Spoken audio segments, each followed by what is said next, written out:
Caso número 1. Localización: caja torácica. Región medial mediastino inferior. Posibles órganos afectados: pulmones, específicamente en el espacio pleural, el corazón. Órganos secundarios afectados: grandes vasos, esófago, tráquea y diafragma. Enfermedades relacionadas: hemotórax. Es la presencia de sangre en el espacio pleural. La sangre puede ingresar al espacio pleural por injuria de la pared torácica, diafragmática o por el parénquima pulmonar.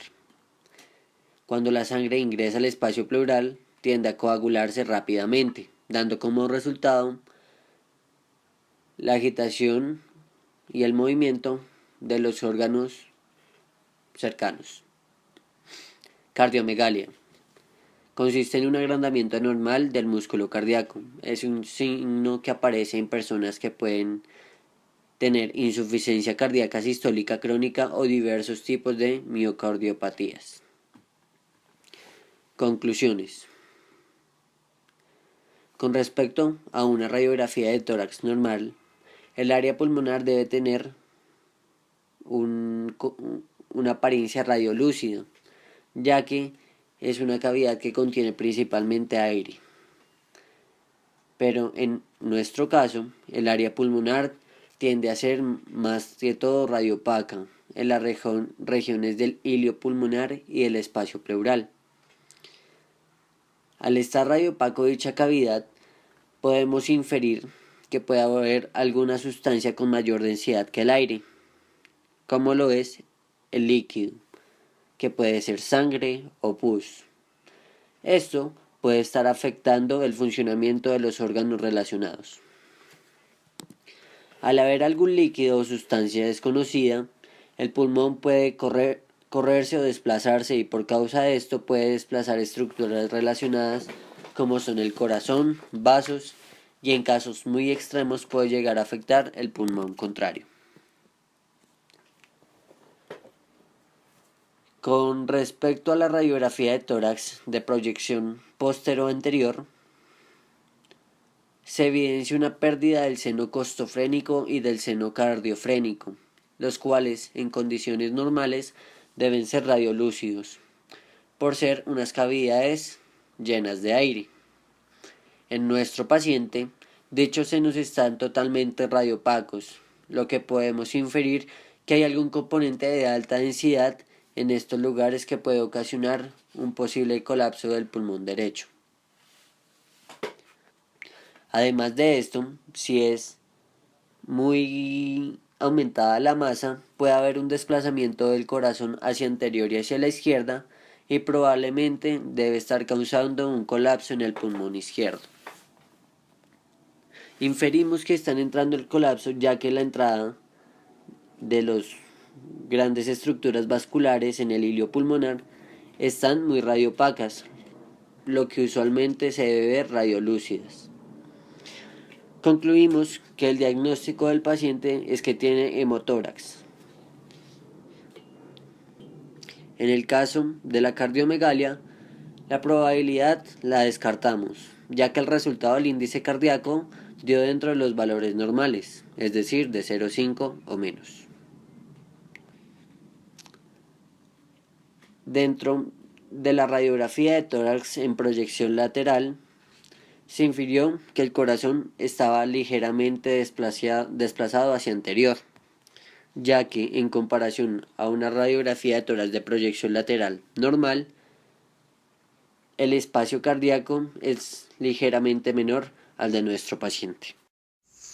Caso clínico número 2.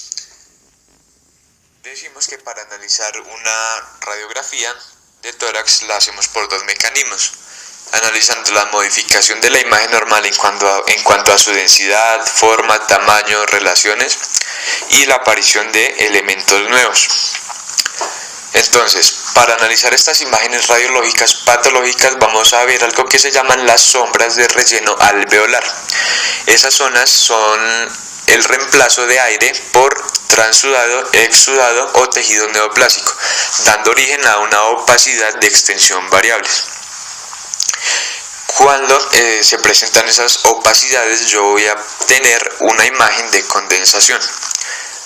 Entonces, en la imagen radiológica que vemos, podemos ver que se observa una lesión, una condensación no homogénea que compromete el lóbulo pulmonar medio y el inferior derecho, además del bronquio fuente derecho.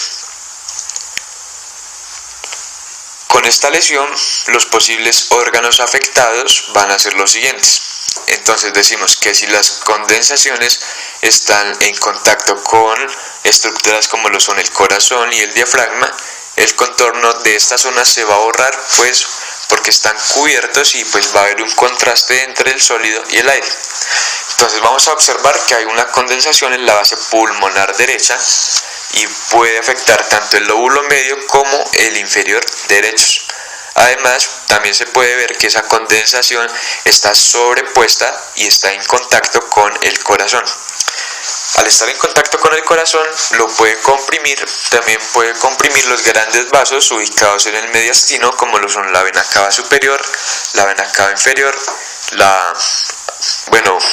tal vez el callado de la aorta. Estos tipos de lesiones también pueden provocar desviaciones del mediastino y desviación de los vasos o incluso de la tráquea. Vamos a encontrar que hay dos patologías relacionadas con este tipo de masas. La neumonía y el edema pulmonar, pues son condensaciones que se extienden por los alveolos sin ceñirse muy bien por sus límites. Mientras que cuando ese tipo de lesión inicia en los vasos, como en el caso del infarto, la condensación puede estar limitada a los segmentos correspondientes. Entonces, la primera patología es el edema pulmonar. El edema pulmonar es una acumulación anormal de líquido en los pulmones que me lleva a dificultad para respirar. Estos edemas generalmente son causados por insuficiencia cardíaca. Cuando el corazón no es capaz de bombear sangre de manera eficiente, esa sangre se puede represar en las venas que llegan a través de los pulmones. Cuando esa presión en esos vasos se incrementa, el líquido es empujado hacia los espacios llenos de aire, que son los alvéolos, y este líquido va a reducir el movimiento normal del oxígeno del aire a través de los pulmones, provocando dificultad para respirar. La otra opción patológica es un tumor, un carcinoma broncopulmonar característico del cáncer de pulmón. Entonces, en la imagen podemos ver una placa en la cual se visualiza una masa en el lóbulo pulmonar derecho que posiblemente sea un carcinoma broncopulmonar, y pues creemos que se hizo por el aumento de la densidad. Entonces, ese cáncer va a comenzar localizándose en el tórax, en el pulmón, y cuando uno respira, el aire pasa por la nariz, baja por la tráquea y llega hasta los pulmones, donde fluye por los bronquios. Entonces, en los cánceres, esas células que van a comenzar a recubrir los conductos. Como conclusión del caso número 2, podemos decir que las imágenes radiológicas deben ser analizadas de acuerdo a la densidad, forma, tamaño, relación de los órganos y la aparición de elementos extraños. También que diversas patologías pueden estar relacionadas a las condensaciones. Una de ellas es el edema pulmonar y otra, pues, el carcinoma broncopulmonar. Bueno, mi nombre es Edgar Carranza y yo voy a hablar sobre el caso 3. En el mediastino superior se puede observar una desviación de las clavículas. Además se puede observar una pequeña masa radiopaca a la altura del tronco pulmonar, debajo del callado aórtico. Esto está ubicado en el mediastino superior. Según la ubicación de la masa y como se puede observar en la tomografía, está anterior al corazón y además es hiperdensa. Según la ubicación, podría pensarse que puede existir una masa en el esternón, en el pericardio, en la pleura o incluso en el timo.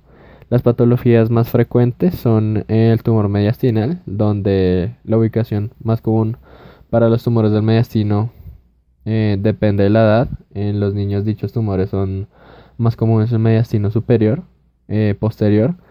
Estos tumores con frecuencia comienzan con los nervios y no son cancerosos, es decir, que son tumores benignos. La mayoría de estos tumores en los adultos ocurren en el mediastino anterior y generalmente son linfomas, tumores de las células germinativas o timomas. Además, estos tumores, la mayor cantidad de veces es maligno. Estos tumores son más frecuentes en personas entre los 30 y los 50 años. Otra de las enfermedades más frecuentes en esta parte del mediastino es la mediastinitis aguda, donde por lo regular resulta de una infección. Se puede presentar de manera súbita, es decir, aguda, o se puede desarrollar lentamente y empeorar con el tiempo, es decir, crónica. Casi siempre ocurre en pacientes que recientemente tuvieron una endoscopia digestiva alta o una cirugía de tórax. Como conclusión, pues lo más probable es que sea un tumor en el timo, debido a que las demás estructuras, su probabilidad de tener cierta hiperplasia o hipertrofia es muy baja. Además que en la tomografía se puede presenciar que las estructuras relacionadas al corazón, como es el callado aórtico y las arterias pulmonares, no se ven comprometidas, ya que es en el espacio entre el esternón y el corazón. Además de que la pleura no se ve involucrada en esta parte y el pericardio no puede tener tanta inflamación o llenado de líquido.